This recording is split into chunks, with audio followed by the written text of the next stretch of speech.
It's Monday. It's FF1600. Let's cut to the chase very quick here because this qualifying is going to fly by about as quickly as I can imagine. You wouldn't believe that they call this Scotland's biggest, greatest racetrack, but it is a lot of fun. It's a lot of fun. I'm calling it out on the spot right now.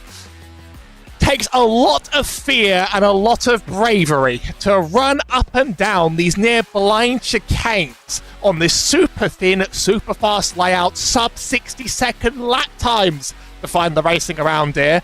I'm kind of thankful we got a small split size in today's championship race, and I mean qualifying is gonna fly by as I speak, so only 12 drivers making it into today's split. It split quite harshly, 24 entries.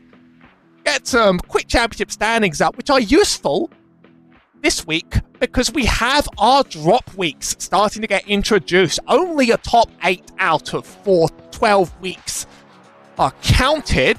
Gone by about 12 now, so people that may have missed a few rounds might start to catch up in points. But right now, it's Anne Medmers to lead quite far down the road. Our top 3 all here in with a shout, though, so there's still going to be some racing up ahead, and there's sure probably going to be some violence and brutality, just like what happened to me on the track not too long ago. This is Knockhill. Look at that. We've already got laps done on the board. What was I saying? You know, like we're already moving. We're already shaking. I've got so much to do. So much to see. Give me a timing board. Ian Joyner of 51.2. This thing's going to advance quicker than you know it. We only have 12 cars on today's field. They're coming in thick and fast. Where's my driver? I even got to get my sponsor plug in exactly the right time. Has he made it here today? Alexander Isted has made it today, representing FILMBIL.NO, which in fact I can bring their logo on screen for you right now. See, we're nothing but efficient around these places and providing all sorts of any services for any filming productions you may need across the Scandinavia region involving cars, car stunts, or any car-related activities. One could say they've been in many Hollywood movies, but we'll also do your good old TV adverts in the area, and you can check out their website at FILMBIL.NO, something I think I'm saying wrong every single time. Frederick Surly's here as well. In fact, we have quite a few exciting cars out here on the field. Ellis Spice, very common sort of, I call him a connoisseur of the Formula cars, a connoisseur of the slow cars. You don't see him on the field very often on this series, but I always like seeing his name around this series. He's decided to drop in for a Knockhill week. I'm told car 9 is Nick Sigley. I have spotted Nick Sigley in previous weeks. He used to do broadcasting for this series, and maybe I'd like to speak to him again in the booth one day. But I've seen you in previous weeks out on the field. It's good to put a face to the name. Driver's flying on by here. Frederick finishes his lap. He gets a 102. Daniel Tufts and Andrea Bellotti, last ones to run. Time's going to fly by so quick. I mean, and a track this small, we're going to be going around more than in the second split. In the second split. Yeah, I mean, you at 2.9k usually would get you into the top split on a race like this. And it hasn't today. I mean, like, sometimes we get that 20-car split. It's been a few back-to-back weeks of obscure circuits, though. We haven't exactly been blessed with a very bountiful track schedule when it comes to participation now. Sachsenring wasn't great. Knockhill is rarely a popular hit, and I don't think Zolder is going to do too much better. But I love the quality of racing we get out here on the field today as it stands. A non-zero chance to get a co-broadcaster to fly into the booth at the very last second. But if I do, I'll just make sure to introduce him well if it happens. We're nothing but efficient around it. Daniel Tufts crossed the lines with a P4 qualifying. Bellotti is the last one to run. I mean, I also picked up the cams, which I'll shout out one more time from Whiplash Sim Cams, literally 5 minutes before the race. So he told me they're good. I know they're good. Love the drone shot. Joe Bellotti makes it Looks like, oh, it looked like a bit of a blip out of existence. Still around, he's got to beat a 51.7 to move up. Do we have a predicted time heading to the field? We do. It might only be worth a position or two. 51.6, 51.7's not going to be a substantial jump to pole. It's up one position. Frederick Sorley slots into the back, unable to get a clean lap done in time. It's a fast and a furious week here, and we have a starting grid to admire. Only 12 cars that are going to make it, but I don't even know if they're all going to make it out of here in one piece. Ian Joyner starts in pole alongside Martin Arnoldus in P2. Nick Sigley in P3, not the person I thought he was, just the driver in this series in P3, alongside Anne Medmer in P4, our current championship leader. Fabio Berchtold in 5 with Daniel Tufts sits in 6th. Christopher Cash is in 7th, our third highest I-rating driver. Still small margins in it, next to Andrea Borlotti in 8th. Alexander Istad sits on 9th with Joseph Hodgetts in 10th. Ellis Spice sits on 11th with Frederick Sorley, not setting a successful time. Daniel Tufts has been the reigning champion in past seasons, but right now, I mean, it's looking firmly like, I would say Anne Medmer's to claim, but you know as well as me that the point system around here is very, very... You know that the point system is pretty strict. If you use the Duncan Watt system in your time, 50 to 1 and 50 to 1, and then 40 to second, you get a 10 gap position between the top two drivers. So there are big swings. What weeks being introduced now are a complication. We'll give you an update on what the field looks like at the end of the race, of course, as well, unofficially. Although I've gotten better at making sure it goes right. Only one more driver left to go on the grid before we start this race. It certainly is a fast one today. Actually, our pole sitter, Ian Joyner's taking his sweet time. He could get some good positions off Anne Medmer if all things go well for him. All drivers on the grid.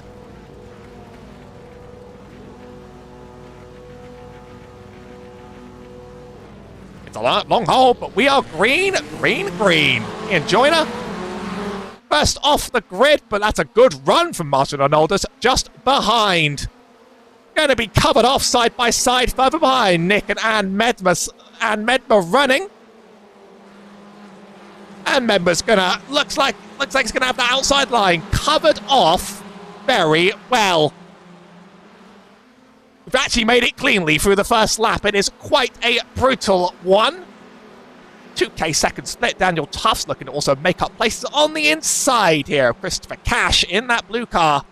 Moving up. I see a bit of gravel, but I don't quite see much drama. The drivers have gotten away with it. And we're going to be here for an approximate 24 laps of racing. Ian Joyner sits in P1 to start in the good old Wiener's car side by side. Fabio Berchtold and Christopher Cash losing out with Alexander Istad and Borlotti also side by side behind. Running down the hill. Berchtold's going to have the advantage. Looks like we could be getting some big runs down this start-finish straight in this race. I'm seeing smoke. I'm waiting for it to kick off in drama. It hasn't quite yet today, but drivers fly over that chicane. I couldn't do it. I couldn't handle that chicane. I wasn't tough enough. I lost a wheel within one turn of the slot 2 hours ago here, just trying to find out this track. I have really enjoyed racing it in the past. Daniel Tufts makes his run up the inside as he heads back up the hill. Not going to be too much of a draft advantage for people. But Martin Arnoldus here looks like the camera angle was misleading. Arnoldus up ahead. Sigley up on the inside of Berchtold, going to try and take that place back. Sure, that's a name I'm not quite saying right, and that is Berchtold going a little bit sideways and a little bit backwards. It has been recovered in time. But that's scary, scary stuff. Andrea Borlotti there. Saw some more contact as Joseph Hodgetts also being sent up into the air and sent back. I'm amazed we're not seeing too much damage, but this place is a bit like a car park. You wouldn't think so of a track layout that wide, but I mean, it's half rallycross track. It's got a weird little tri-oval in it, which you'd never ever drive anything oval in real life. And I like my oval content, and I wouldn't take an oval car on it. This is a very unusual venue, one of the unusual ones, for sure. It's a run into the pit lane for Joseph Hodge. It's a pretty unlucky meatball flag.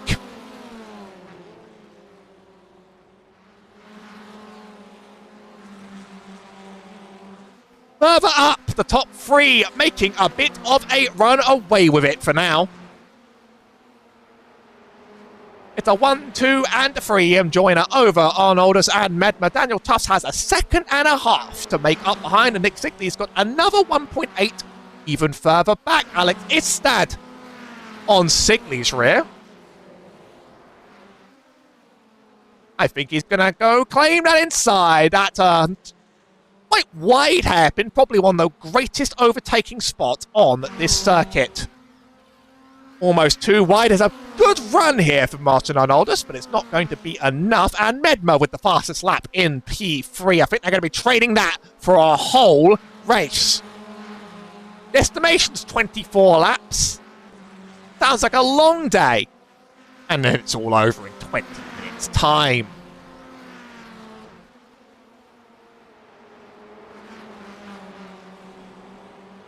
Still pretty cleanly done for now, but I wouldn't want to know those off-track count at the end of this. You might get away with that weird. It depends on how gracious the iRacing gods are feeling, but I've seen a disqualification on this very series before, so watch yourself. Andrea Bellotti looks like he's getting passed up by Frederick Surley. Missed last week's race. He's trying to get himself back into the action after a season that he says has not really gone his way. I'm waiting to see how quickly the move develops around here, but honestly, it could happen at any moment in time. There's sort of no time to breathe here. If I just show up the track map for a little bit, you'll just see there's nothing there. There's nothing there. Couple chicanes on the back of that infield. Well, you run up one straight here, turn around one, run all the way down the straight on the other end, and then now, you don't get to catch your breath. It's relentless. It's like they built a karting track around there. Now, at the risk of missing something, in fact, I'll try and see if a run develops here. At the risk of missing something, I would quite like to catch what happened to some of these drivers. I don't think it's quite going to happen. I think we're going to give a shot at catching first what happened to Joseph Hodgetts with the meatball flag. He's got quite the run here. That's when he cleared it. My bad. My bad. That's when he cleared it. They look the same to me. Would have been here. Is it the rejoin? I saw him fly in the air. Oh, no, he does catch too much speed going into those chicanes, going into the back of the 10. There's another incident for me to check out later. But for now, I'd like to just catch us back up with the state of play. Christopher Cash briefly has the fastest lap, and Martin Arnoldus takes it back. 51. Well, I like to place my bets on what the fastest lap is going to be. Could we get below 50? That sounds ridiculous, doesn't it? Yeah, it's these pure motorsport cars. The Sigley and Cash, they do run the same design. Teammates, arms in arms. Cash in the 3 car, Sigley in the 9. I think this is more of a track where you have to hang on to it. You hold on to the car for dear life and just hope it complies. Hope it plays with you.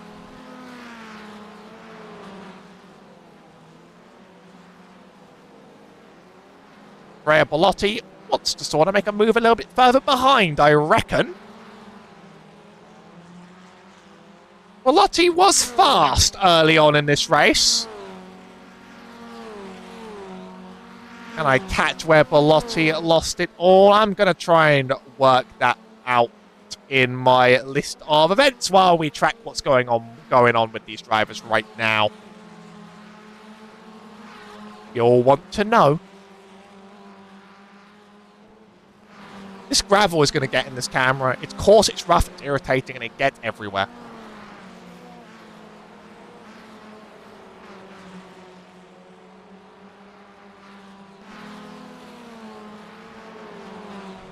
A lot of off-tracks being caught in my software at the very least.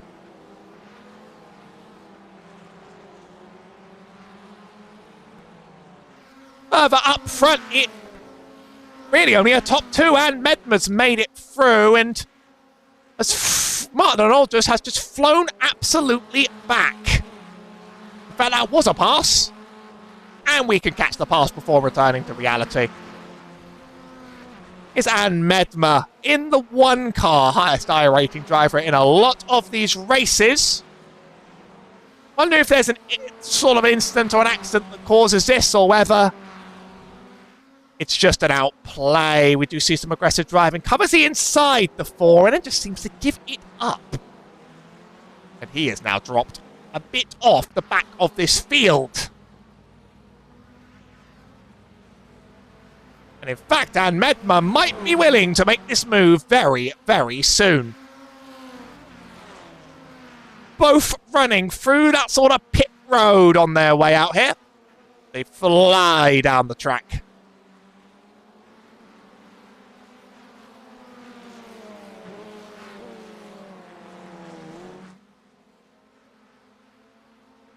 No moves right now, but it all just happens very fast, doesn't it?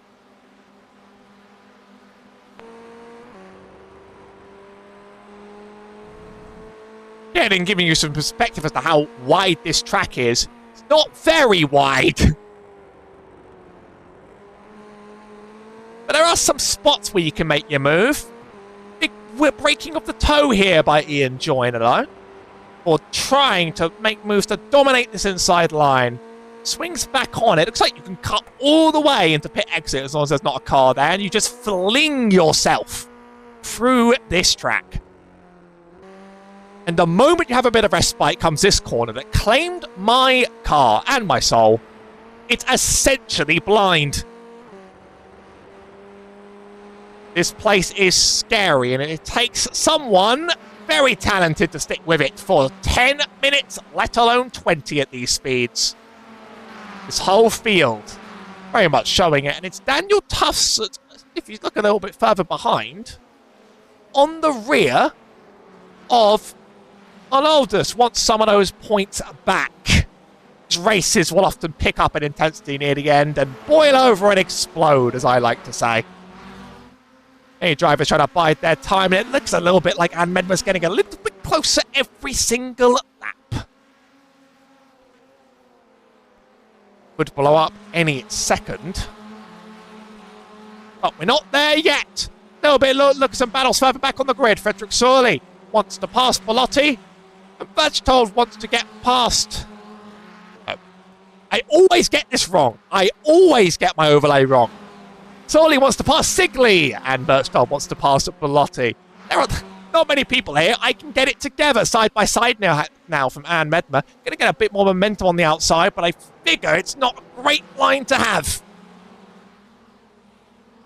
But we could now be doing well enough to make the move. Anne Medma did use that momentum quite well. Has pulled out ahead. New race leader. 8 minutes to go. Now about 10 laps. Amazing how that sounds.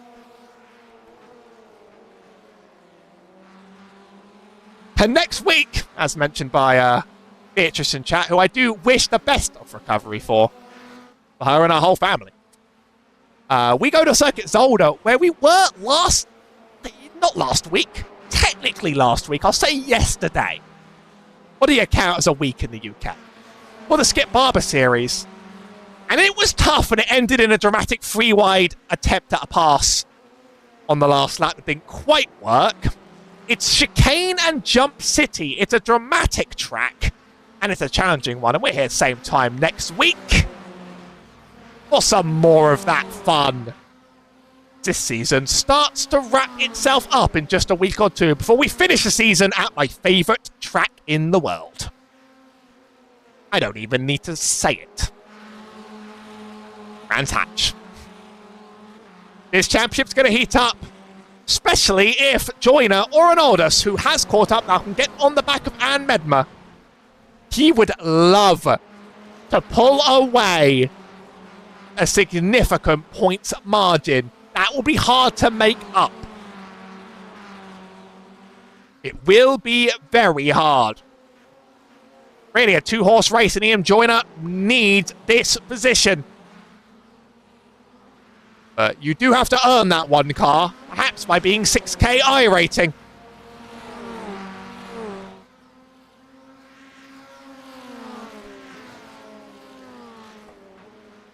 No moves quite yet.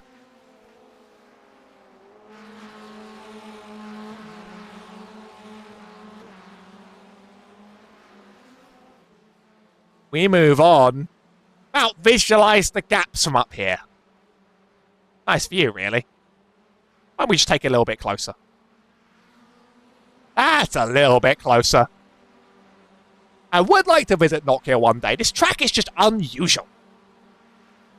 Yeah, you're right, Beatrice, in that, like, you're right in saying that I think the 1600 drivers are more aggressive and get into more trouble than the Skip Barber drivers. So, I don't want to know what's going to happen on some of those chicanes.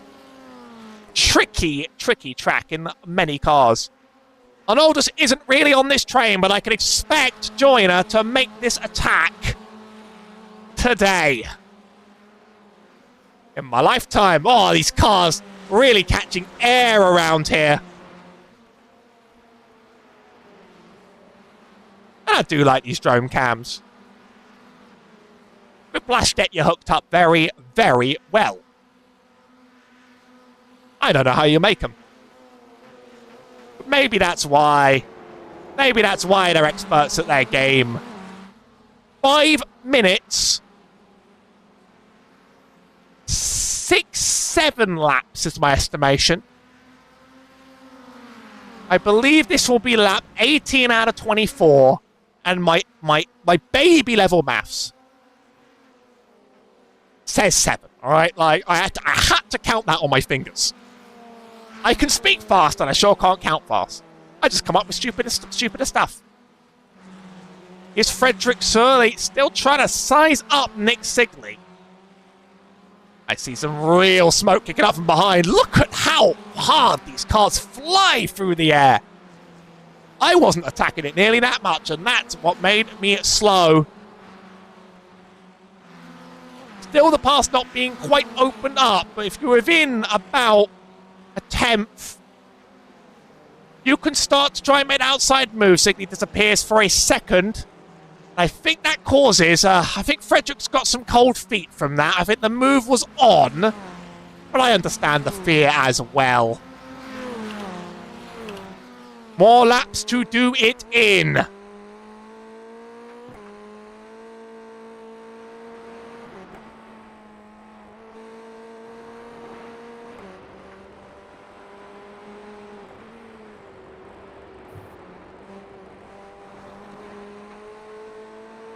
Martin, I had the camera on Martin the second he was in the pack. It's actually Daniel Tufts that's all over his rear.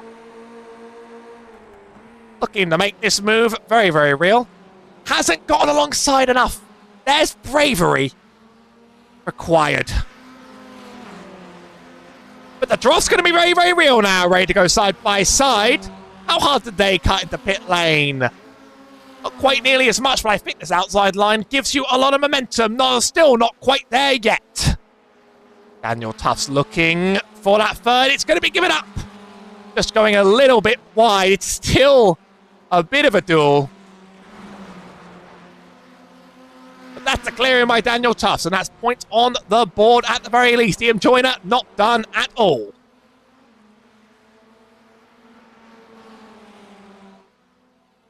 Three minutes. I'm thinking 4 laps.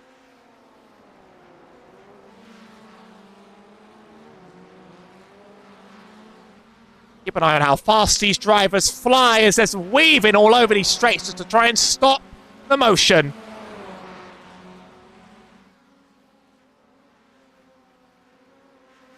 Ian tries, he's not going to get So is Arnoldus not going to get. We got two battles at the same time.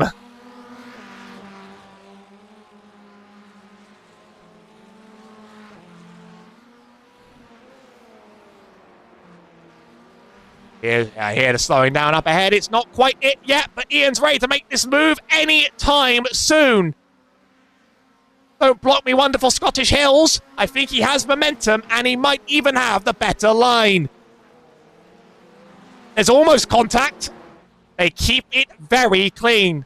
Joyner wants to stay out of trouble. I think he's had a few challenging weeks. They are almost locking wheels over the line. I wouldn't want this to be the white flag. I really wouldn't.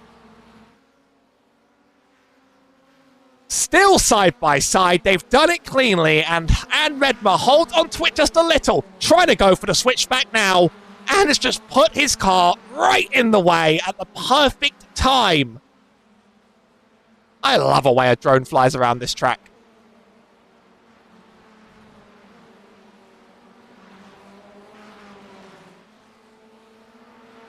I don't think Ian is going to be happy. I think we get two more.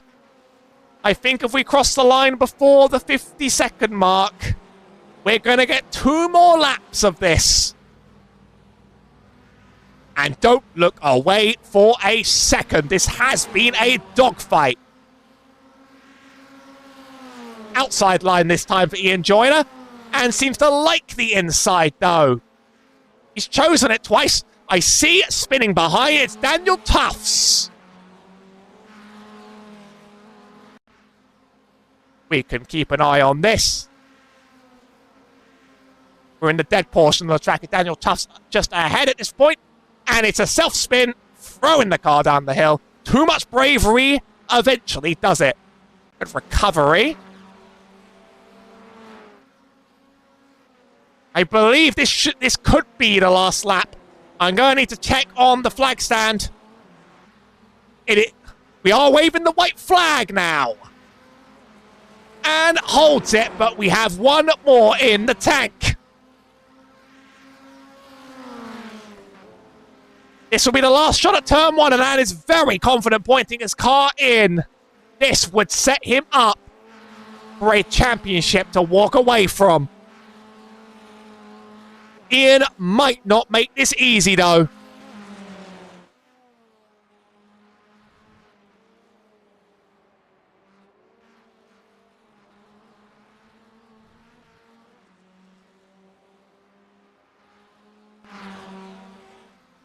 One more corner to really try. He's going to carry that momentum. There might even have been 0x contact there. I'm not sure the draft's going to be enough. The weaving is going to be intense to try and hold back Ian Joyner, and I think that's going to be enough over the line. It was a real duel. It's good to see a clean duel. And Ann Medver walks away with another win on the books.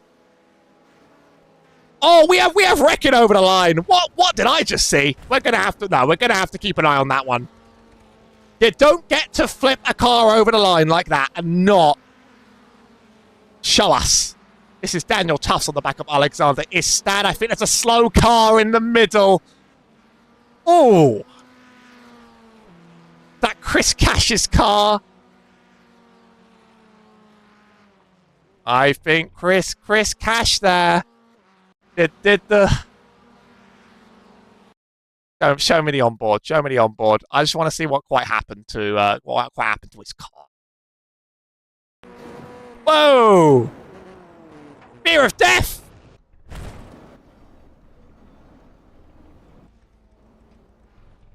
At least it's over the line. Who needs safety rating when you're this skilled?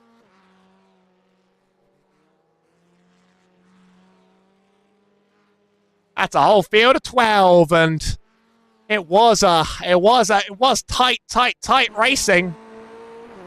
Let's get you some finishing results right now, because there's a thrill ride from start to end.